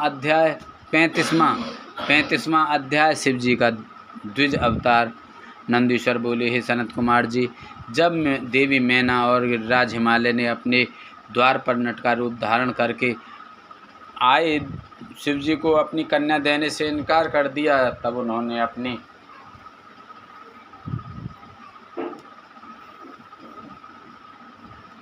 अपनी भूल का एहसास हुआ और वे क्षमा याचना करने हेतु भगवान शिव की भक्ति भाव से आराधना करने लगे। उनकी शिवजी में परम भक्ति स्थापित हो गई। उनकी इस घनिष्ठ भक्ति से देवता चिंतित हो उठे। उन्हें लगा कि यदि गिरिराज ने अपनी भक्ति से प्रसन्न कर शिवजी को अपनी कन्या पार्वती दे दी तो उन्हें भगवान शिव द्वारा निर्वाण प्राप्त हो जाएगा और वे संसार के बंधनों से छूटकर परम शिवलोक को प्राप्त कर लेंगे। गिरिराज हिमालय तो रत्नों का आधार हैं और यदि ये मुक्त हो गए तो पृथ्वी रत्न गर्भा कैसे कहलाएगी। फिर तो वे अपना वर्तमान स्थिर रूप त्याग कर दिव्य रूप को धारण कर लेंगे और शिवलोक के वासी हो जाएंगे। यह सब सोचकर देवताओं को चिंता सताने लगी और वे अपनी समस्या का समाधान करने हेतु देवगुरु बृहस्पति की शरण में गए और वहां जाकर उन्होंने बृहस्पति जी को प्रणाम किया और बोले, हे देवगुरु, आप कोई ऐसा उपाय करें जिससे गिरिराज हिमालय भगवान शिव की भक्ति से विरक्त हो जाएं। आप हिमालय के पास जाकर उनसे शिव जी की निंदा करें। देवराज इंद्र के ऐसे वचन सुनकर देवगुरु बृहस्पति बोले कि मैं परम कल्याणकारी परमेश्वर की निंदा नहीं कर सकता। आप अपना यह कार्य किसी अन्य देवता से पूर्ण कराइए। देवगुरु के इनकार कर देने पर इंद्र सब देवताओं सहित ब्रह्मा जी के पास गए और उनसे हिमालय के घर जाकर भगवान शिव की निंदा करने के लिए कहने लगे। तब ब्रह्मा जी ने भी भक्तवत्सल कल्याणकारी भगवान शिव की निंदा करने से मना कर दिया। यह सुनकर देवराज इंद्र निराश हो गए। तब ब्रह्मा जी ने उनसे कहा कि इंद्र, इस संसार में हर कार्य भगवान शिव की आज्ञा से ही पूर्ण होते हैं। तुम अपने कार्य की सिद्धि हेतु उन्हीं की शरण में जाओ, वे अवश्य ही तुम्हारे हित का कार्य करेंगे। तब ब्रह्मा जी से आज्ञा लेकर देवराज भगवान शिव के पास गए और उनसे सारी बातें कहीं। उनकी बातें सुनकर कल्याणकारी भगवान शिव ने इंद्र को उनके कार्य की पूर्ति का आश्वासन देकर वहाँ से विदा किया। देवराज इंद्र के कार्य को पूरा करने के लिए शिव जी ने साधु का वेश धारण किया। उन्होंने हाथ में दंड और छत्र लिया, मस्तक पर तिलक, गले में शालिग्राम और हाथ में स्फटिक की माला ली तथा भगवान श्री हरि विष्णु का नाम जपते हुए गिरिराज हिमालय के राज दरबार में पहुंच गए। अपने दरबार में आए उन तपस्वी को देखकर हिमालय ने सिंहासन को त्याग दिया और स्वयं उन्हें प्रणाम कर यथा योग्य आसन देकर उनका परिचय पूछा। तब ब्राह्मण देवता बोले, हे गिरिराज, मैं एक तपस्वी ब्राह्मण हूँ और परोपकार व सेवा के लिए भ्रमण करता रहता हूँ। अपनी दिव्य दृष्टि और योग बल से मुझे ज्ञात हुआ है कि आप अपनी लक्ष्मी स्वरूपा बेटी पार्वती का विवाह शिव जी से करना चाहते हैं, परंतु शायद आप यह नहीं जानते कि शिव जी कुलहीन, बंधु बांधवहीन, आश्रयहीन, एकांकी रहने वाले, कुरूप, निर्गुण, अपव्यय, शमशानवासी, गले में सर्प धारण करने वाले हैं। वे सदा अपने शरीर पर चिता की भस्म लपेटे रहते हैं। ऐसे व्यक्ति को अपनी परम गुणी सुंदरी कन्या को सौंपना सर्वथा अनुचित है। यह कहकर महान लीलाधारी भगवान शिव साधु रूप में ही वहाँ से चले गए। उनकी बातों का मैना हिमालय पर गहरा प्रभाव पड़ा और वे भगवान शिव की भक्ति से विमुख होकर इस सोच में डूब गए कि आगे क्या करें। इस प्रकार मैंने तुमसे शिव जी के साधु वेशधारी द्विज अवतार का वर्णन किया। 36वां अध्याय अश्वत्थामा का शिव अवतार। नंदीश्वर बोले, हे सर्वज्ञ सनत कुमार जी, देवगुरु बृहस्पति के पुत्र मुनि भारद्वाज हुए। नंदीश्वर बोले, हे सर्वज्ञ सनत कुमार जी, देवगुरु बृहस्पति के पुत्र मुनि भारद्वाज हुए और उनके पुत्र के रूप में द्रोण का जन्म हुआ। द्रोण बचपन से महान धनुर्धारी, महातेजस्वी और सब अस्त्र शस्त्रों के ज्ञाता थे। यही नहीं, धनुर्वेद और सभी वेदों के महाज्ञाता थे। अपने इन्हीं गुणों के कारण आप कौरवों और पांडवों के आचार्य बने और द्रोणाचार्य इस नाम से प्रसिद्ध हुए। इन्हीं द्रोणाचार्य ने अपने मन में पुत्र प्राप्ति की कामना लेकर भगवान शिव की आराधना की और अपनी ही घोर तपस्या से त्रिलोकीनाथ भगवान शिव को प्रसन्न कर लिया। शिव ने उन्हें साक्षात दर्शन दिए। शिव जी द्वारा वर मांगने के लिए कहने पर द्रोणाचार्य बोले, हे प्रभु, यदि आप मेरी आराधना से संतुष्ट होकर प्रसन्न हुए हैं तो भगवान मुझे अपने अंश से पैदा होने वाला पुत्र प्रदान कीजिए जो वीर, पराक्रमी और अजय हो। द्रोणाचार्य को उनका इच्छित वर प्रदान कर शिव जी अंतर्ध्यान हो गए। तत्पश्चात मुनि द्रोण प्रसन्नतापूर्वक अपने घर को चल दिए और वहां जाकर उन्होंने अपनी पत्नी को वरदान प्राप्ति के बारे में बताया, जिसे सुनकर उनकी पत्नी बहुत प्रसन्न हुई।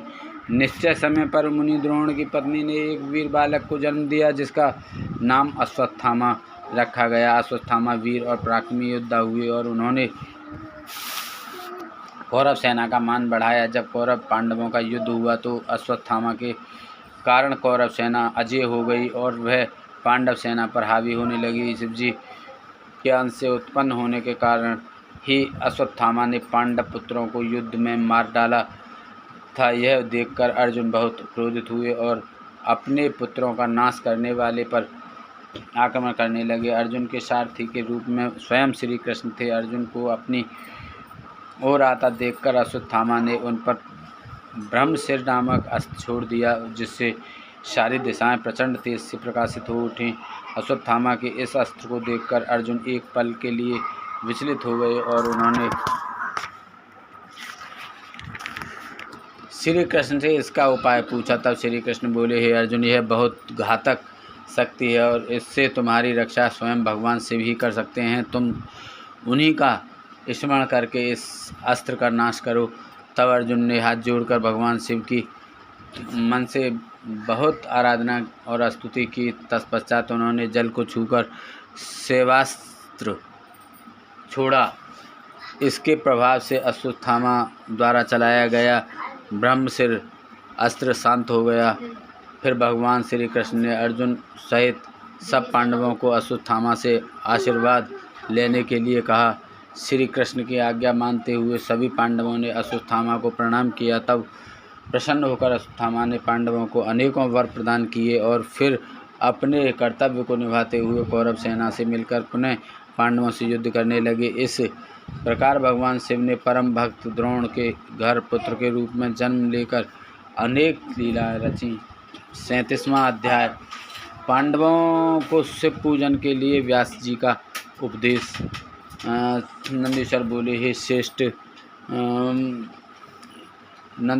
हे श्रेष्ठ मुनि, जब पांडवों को दुर्योधन ने जुए में हरा दिया था और वे वनवास पाकर अपनी पत्नी द्रौपदी सहित द्वैत वन में निवास करने लगे थे, तब एक दिन दुर्योधन ने ऋषि दुर्वासा को उनके शिष्यों सहित पांडवों को कष्ट देने के लिए उनके पास भेजा। दुर्वासा ऋषि अपने 1000 शिष्यों को अपने साथ लेकर पांडवों की कुटिया में पहुंच गए और युधिष्ठिर से बोले कि हम स्नान करने जा रहे हैं, इतने में आप हम सब के लिए भोजन का प्रबंध कीजिए, और स्वयं चले गए। दुर्वासा ऋषि द्वारा भोजन की व्यवस्था करने की बात सुनकर सब पांडव सोच में डूब गए, क्योंकि उनके पास अन्न नहीं था। तब देवी द्रौपदी ने भगवान श्री कृष्ण का स्मरण किया और वे तुरंत वहाँ आ गए। वहाँ उन्होंने पांडवों की रसोई में बचे एक अन्न के एक दाने को खाया और इससे वे स्वयं भी तृप्त हो गए। साथ ही स्नान के लिए दुर्वासा और उनके शिष्यों का भी पेट भर गया और वे वहीं से लौट गए। इस प्रकार श्री कृष्ण ने पांडवों पर आए इस संकट को दूर कर दिया। फिर पांडवों को भगवान शिव की आराधना करने के लिए कहकर वे स्वयं द्वारका चले गए। एक दिन जटाजूट धारण किए, गले में रुद्राक्ष की माला और भस्म लगाए व्यास जी ओम नमः शिवाय पंचाक्षरी मंत्र का जाप करते हुए पांडवों की कुटिया में पधारे। व्यास मुनि शिव जी के प्रेम में मग्न तेज पुंजों से आलोकित थे। उन्हें पधारा हुआ देखकर पांडवों ने उन्हें प्रणाम किया और आसन पर बैठाकर उनकी पूजा अर्चना की। तब महामुनि प्रसन्न होकर बोले, हे पांडवों, तुम सत्य के मार्ग पर चलने वाले हो और सदा ही धर्म का पालन करते हो। महाराज धृतराष्ट्र ने तुम्हारे साथ पक्षपात किया और तुम्हारा राज दुर्योधन ने छल करके तुमसे छीन लिया। जैसा बीज बोया जाता है, अंकुर भी उसी का निकलता है। अधर्म और असत्य का मार्ग अपनाने वाले का कभी कल्याण नहीं होता। तुम सत्य और धर्म के मार्ग पर चल रहे हो, इसलिए निश्चय ही तुम्हारा कल्याण होगा। महामुनि व्यास जी के वचन को सुनकर युधिष्ठिर बोले, हे नाथ, हमारे कष्टों को दूर करने के लिए कोई मार्ग बताइए। श्री कृष्ण जी ने हमें कल्याणकारी देवादिदेव भगवान महादेव जी की आराधना करने के लिए कहा था। आप हमें शिव भक्ति का उपदेश दीजिए। युधिष्ठिर के वचन सुनकर महामुनि व्यास जी बोले, हे पांडवों, निश्चय ही श्री कृष्ण ने सत्य कहा था। भगवान शिव अपने भक्तों के दुखों को दूर करने वाले तथा उनकी रक्षा करने वाले हैं। तत्पश्चात व्यास जी ने उन्हें शिव जी के पूजन का विधान बताया। फिर बोले, तुम सदा ही धर्म के मार्ग पर चलना, इससे तुम्हारे कार्यों की सिद्धि होगी। यह कहकर महामुनि व्यास वहाँ से चले गए। तत्पश्चात व्यास जी के दिखाई मार्ग पर चलते हुए पांडव शिव जी की आराधना करने लगे। अर्जुन इंद्रकील नामक पर्वत के पास गंगा नदी के तट पर जाकर भक्तवत्सल कल्याणकारी भगवान शिव की आराधना करने लगे। 38वां अध्याय अर्जुन द्वारा शिव जी की तपस्या करना। नंदीश्वर बोले, हे सनत कुमार जी, अर्जुन भक्ति भावना से गंगा जी के तट पर बैठकर भगवान शिव की आराधना कर रहे थे। शिव मंत्र के जब से उनका अतुल तेज प्रकाशित हो रहा था। पांडवों को अर्जुन का तेज देखकर विजय में कोई संदेह न रहा।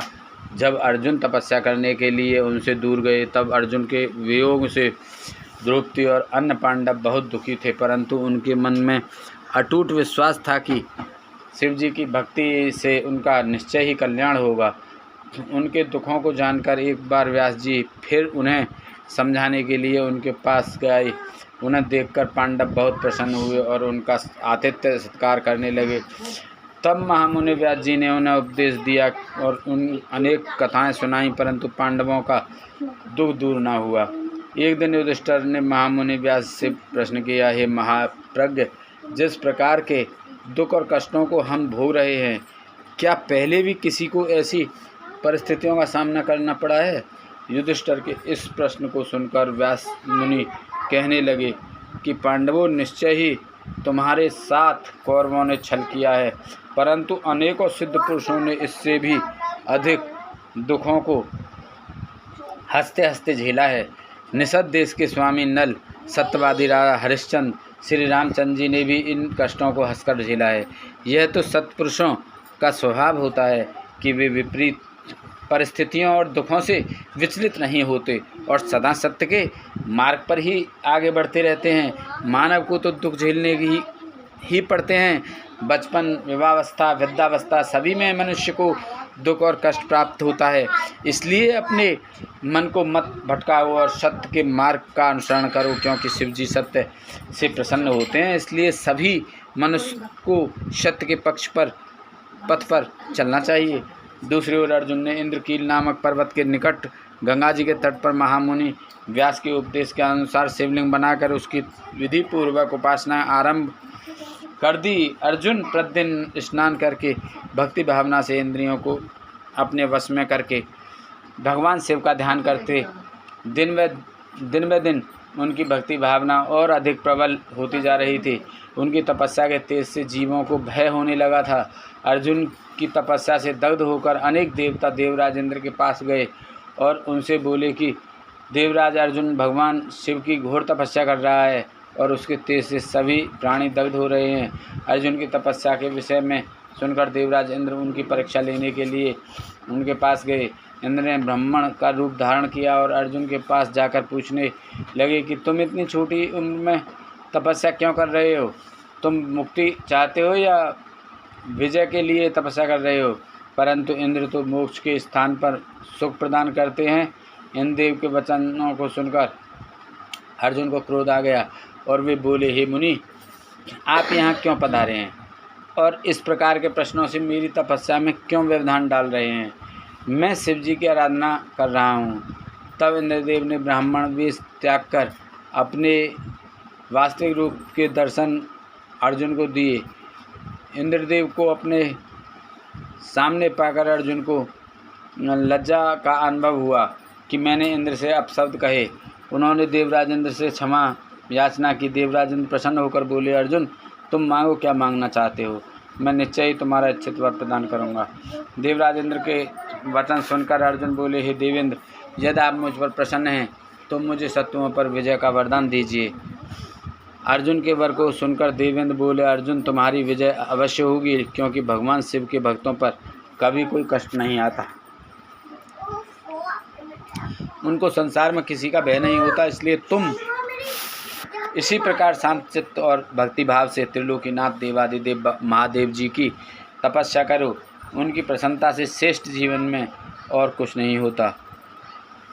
यह कहकर देवराज वहाँ से अंतर्ध्यान हो गए। तब अर्जुन पुनः शिवलिंग को प्रणाम कर उनकी आराधना करने लगे। 39वां अध्याय, शिव जी का किरात अवतार। नंदीश्वर बोले, हे सनत कुमार, जय अर्जुन महामुनि व्यास जी द्वारा बताई गई विधि से शिव जी की उपासना कर रहे थे। काफ़ी समय तक तपस्या करने के पश्चात उनके तप का तेज बढ़ना आरंभ हो गया और उनका तप और रौद्र रूप धारण करता जा रहा था। अर्जुन ने एक पैर पर खड़े होकर सूर्य की ओर देखते हुए पंचाक्षर मंत्र का जाप करना आरंभ कर दिया। उनके तप के प्रभाव से सभी प्राणी, जीव जंतु और देवता दग्ध होने लगे। अर्जुन की इस घोर तपस्या के विषय में दुर्योधन को ज्ञात हुआ। उसने मूक नाम के दैत्य को अर्जुन के पास सूकर का वेश धारण करके भेजा। वह दुष्ट राक्षस अनेक प्रकार की ध्वनि निकालता और वृक्षों को उखाड़ता हुआ अर्जुन के तप के स्थान के निकट पहुंचने लगा। तब अर्जुन का मन एकाएक व्याकुल हो उठा और उन्होंने पलटकर उस कपटी राक्षस को देखा और मन में विचार किया कि जिसे देखकर मन व्याकुल हो वह अवश्य ही हमारा शत्रु होता है। यह विचार मन में आते ही अर्जुन को दुर्योधन का छल कपट याद आ गया। अर्जुन ने वहीं बैठे बैठे उस पर बाण चला दिया। उसी समय स्वयं भक्तवत्सल भगवान शिव भी अपने भक्त अर्जुन पर आए संकट को देखकर उनकी रक्षा व परीक्षा हेतु तुरंत वहां आ गए और उन्होंने भी उस बहरूपी राक्षस पर अपना बाण चला दिया। उस समय देवादिदेव महादेव जी ने भील का वेश धारण कर रखा था। उनके शरीर में श्वेत धारियां थीं और वह कक्ष बांधे हुए थे। उनके कमर पर तरकस और हाथ में धनुष बाण था और वे भी उसी शूकर का पीछा कर रहे थे। भील रूपी भगवान शिव और अर्जुन दोनों के बाणों ने एक साथ उस शूकर को अपना निशाना बनाया। शिव जी का बाण उस विशाल शूकर की पूंछ में और अर्जुन का बाण उसके मुख में लगा। उस भयंकर आघात को वह सह नहीं सका। पल भर में ही भयानक शब्द करता हुआ वह धरती पर गिर पड़ा और उसके प्राण पखेरु उड़ गए। उस समय सब देवता भगवान शिव की जय जयकार करने लगे। शूकर रूपी दैत्य के मारे जाने पर दोनों बहुत प्रसन्न हुए। अर्जुन सोचने लगे कि यह भयानक दैत्य अवश्य ही मुझे मारने के लिए आया था, परंतु भगवान शिव ने आज मेरी रक्षा की और मुझे बचा लिया। उन्होंने ही मुझे सद्बुद्धि देकर उसे मारने की प्रेरणा मेरे मन में जगाई। ऐसे विचार मन में आते ही अर्जुन ने भगवान शिव के चरणों में प्रणाम किया और पुनः भक्तिभाव से शिव स्तुति शुरू कर दी। 40वां अध्याय किरात अर्जुन विवाद। नंदीश्वर बोले, हे सर्वज्ञ, जब वह भयानक शूकर शिव जी व अर्जुन दोनों के बाणों से मारा गया और पृथ्वी पर बेजान होकर गिर पड़ा, तो भील रूपधारी शिव जी ने अपने एक सेवक को भेजकर मृत शूकर से अपना बाण निकाल कर लाने के लिए कहा। उधर अर्जुन भी उस शूकर से अपना बाण लेने के लिए आए। तब अर्जुन और उस शिवगण में बाण को लेकर विवाद शुरू हो गया। वह गण बोला कि ये दोनों बाण मेरे स्वामी के हैं, इसलिए इन्हें मुझे दे दो, परंतु अर्जुन ने बाण देने से मना कर दिया। तब वह बोला कि तुम झूठे तपस्वी हो, यदि तुम सच्चे हो तो इन बाणों को मुझे दिखाओ, मैं अपने बाण की पहचान कर लूँगा, क्योंकि उन पर मेरा फल अंकित है। यह सुनकर अर्जुन उस गण से बोले, तुमसे मैं युद्ध नहीं कर सकता। युद्ध सदैव समान योद्धा से किया जाता है। मेरे बल और पराक्रम को देखना चाहते हो तो जाओ और जाकर अपने स्वामी को भेजो। अर्जुन के वचन सुनकर वह गण किरात रूप धारण किए भगवान शिव के पास गया। अर्जुन ने जो कुछ कहा था उसने अपने स्वामी को वह सब यथावत बता दिया। सारी बातें सुनकर किरातेश्वर को बहुत प्रसन्नता हुई और वे अपनी सेना को साथ लेकर अर्जुन से युद्ध करने के लिए वहां आ गए। युद्ध भूमि में पहुंचकर किरात रूप भगवान शिव ने अपने दूत को पुनः अर्जुन के पास भेजा। शिव जी का वह दूत अर्जुन के पास गया और बोला, हे तपस्वी, जरा हमारी विशाल सेना को नज़र उठाकर देखो। तुम क्यों एक बाण की खातिर अपने प्राणों की आहुति देना चाहते हो? अच्छा हो कि खुशी से वह बाण हमें दे दो और अपनी रक्षा करो। यह सुनकर अर्जुन को क्रोध आ गया। वे बोले कि तुम जाकर अपने स्वामी से कह दो कि मैं अपने कुल को कलंक नहीं लगा सकता। भले ही मेरे भाई दुखी हों, पर मैं युद्ध से डरकर पीछे नहीं हट सकता। क्या कभी शेर भी गीदड़ से डरा है? जाकर अपने स्वामी को बता दो कि क्षत्रिय युद्ध से डरते नहीं, बल्कि अपने शत्रुओं को युद्ध में पछाड़ कर आगे बढ़ते हैं। अर्जुन के ऐसे वचन सुनकर वह दूत अपने स्वामी किरातेश्वर भगवान शिव के पास वापस चला गया और उन्हें अर्जुन की कही सारी बातें बता दी। अपने गण की बातों को सुनकर लीलाधारी शिव मन ही मन अर्जुन की भक्ति, निडरता और अपनी बात की अडिगता देखकर प्रसन्न हुए। फिर उन्होंने अपनी सेना सहित आगे बढ़ना शुरू कर दिया। 41वां अध्याय किरातेश्वर महादेव की कथा। नंदीश्वर बोले, हे महामुनि, जब किरातेश्वर शिव जी को उनके दूत ने बताया कि अर्जुन किसी भी स्थिति में समर्पण नहीं करना चाहते और वे आपसे युद्ध करना चाहते हैं, तब शीघ्र ही किरातेश्वर शिव अपनी सेना के साथ युद्ध भूमि में पधारे। अर्जुन ने अपने आराध्य भगवान शिव के चरणों का स्मरण किया और अपना धनुष बाण लेकर उस विशाल सेना से लड़ने लगे। अर्जुन व भील सेना में बड़ा भयंकर संग्राम हुआ। दोनों ओर से बाणों की वर्षा होने लगी। अर्जुन, जो कि महान धनुर्धारी कहे जाते हैं, ने अपने बाणों से सारी गण सेना को पल भर में ही परेशान कर दिया।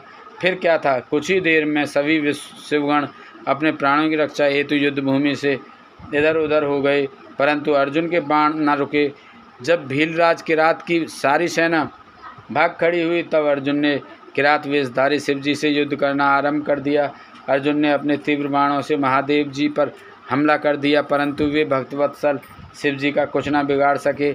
उनका एक भी बाण शिवजी तक नहीं पहुंचता था। यह सब देखकर देवादिदेव भगवान शिव हंस रहे थे। जब अर्जुन ने देखा कि वह किसी भी प्रकार से उस किरात को अपने वश में नहीं कर पा रहे हैं, तो उन्होंने भगवान शिव की स्तुति की। इसके प्रभाव से तुरंत ही त्रिलोकीनाथ भक्तवत्सल कल्याणकारी शिवजी ने अपने अद्भुत स्वरूप के साक्षात दर्शन अर्जुन को कराए।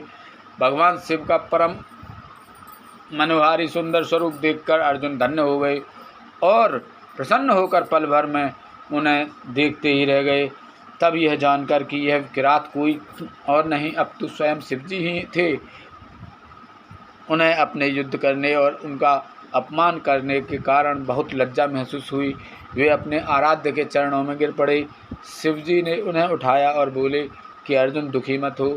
तब अर्जुन हाथ जोड़कर भक्तवत्सल भगवान शिव की स्तुति करने लगे और बोले, हे महादेव जी, आपने इस प्रकार मुझसे रूप बदल कर युद्ध क्यों किया? मैंने आपका भक्त होते हुए भी आपका अपमान किया है। स्वामी, मुझे माफ़ कर दीजिए और मेरा कल्याण कीजिए। अर्जुन के वचनों से हम महेश्वर प्रसन्न हो गए और बोले, अर्जुन दुखी मत हो। मेरे द्वारा प्रेरित होने पर ही तुमने युद्ध किया था, इसलिए यह तुम्हारा अपराध नहीं धर्म है था। मैं तुम पर प्रसन्न हूँ। कहो पुत्र, किस कारण से तुम इतनी घोर तपस्या और साधना कर रहे थे? मैं तुम्हारी इच्छा पूर्ण करने का वचन देता हूँ। शिव जी के ऐसे वचन सुनकर अर्जुन ने शिव जी की स्तुति आरंभ कर दी। अर्जुन बोले, हे देवादिदेव कैलाशपति सदाशिव, मैं आपको नमस्कार करता हूँ। हाथों में डमरू और त्रिशूल धारण करने वाले, गले में मुंडमाला, शरीर पर बागंबर ओढ़े, गले में सांपों, मस्तक पर चंद्रमा और जटाओं में पतित पावनी श्री गंगा को धारण करने वाले कल्याणकारी शिव शंकर को मैं नमस्कार करता हूँ। भगवान, मैं आपका एक छोटा सा भक्त हूँ और आप इस संसार के ईश्वर हैं। भला मैं कैसे आपके गुणों का वर्णन कर सकता हूँ? जिस प्रकार बारिश की बूंदों को और आकाश के तारों को नहीं गिना जा सकता, उसी प्रकार आपके गुणों की गणना करना पाना भी असंभव है। प्रभु, मैं आपका दास हूँ, आपकी शरण में आया हूँ। मुझ पर अपनी कृपा दृष्टि सदा बनाए रखिए। आप तो अंतर्यामी हैं, अपने भक्तों के विषय में सब कुछ जानते हैं। प्रभु, हम पर आए इस घोर संकट को दूर कीजिए। यह कहकर अर्जुन मस्तक झुकाकर चुपचाप खड़े हो गए। अपने भक्त की स्तुति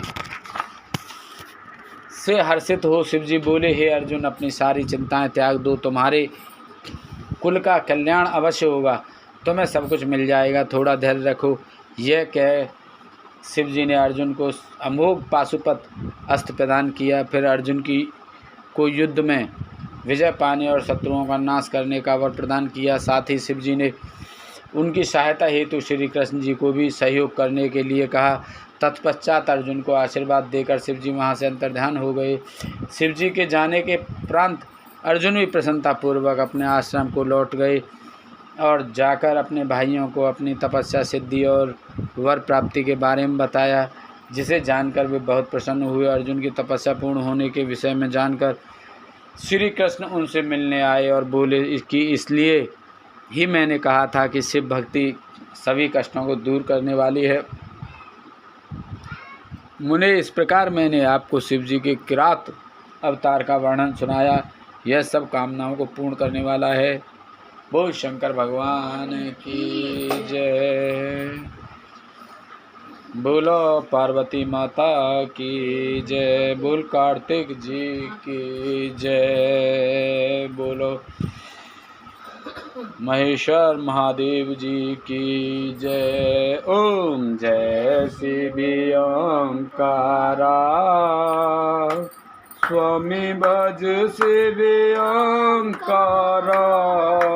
ब्रह्मा विष्णु सदा शिव अर्धांगिनी धारा। ओम जय शिव ओंकारा। एकानन चतुरानन पंचानन राज। राजे स्वामी पंचानन राजे हंसानन गरुड़ासन हंसानन गरुड़ासन वसुवाहन साजे ओम जय शिव ओंकारा दो भुज चार चतुर्भुज 10 भुज अति सोहे स्वामी 10 भुज अति सोहे तेरे गुण रूप निरखता तेरे गुण रूप निरखता प्रभु वन जन मोहे ओम जय शिव ओंकारा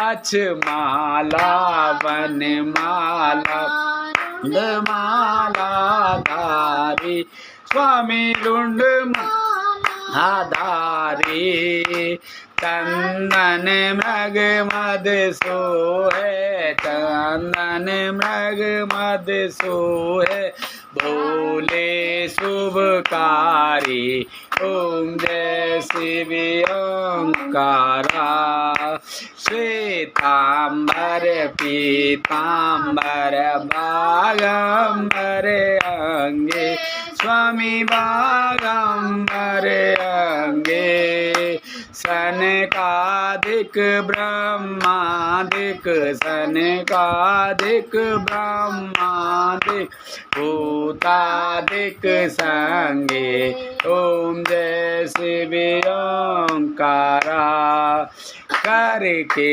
मध्य कमंडल चक्र त्रिशूलधारी स्वामी चक्र त्रिशूलधारी दुख हारी सुखकारी दुख हारी सुखकारी जग पालनकारी ओम जय शिव ओंकारा ब्रह्मा विष्णु सदा शिव जानत अविवेका स्वामी जानत अविवेका प्रणमाक्षर में शोभित प्रणमाक्षर में शोभित ये तीनों एका ओम जय शिव ओंकारा त्रिगुण स्वामी जी की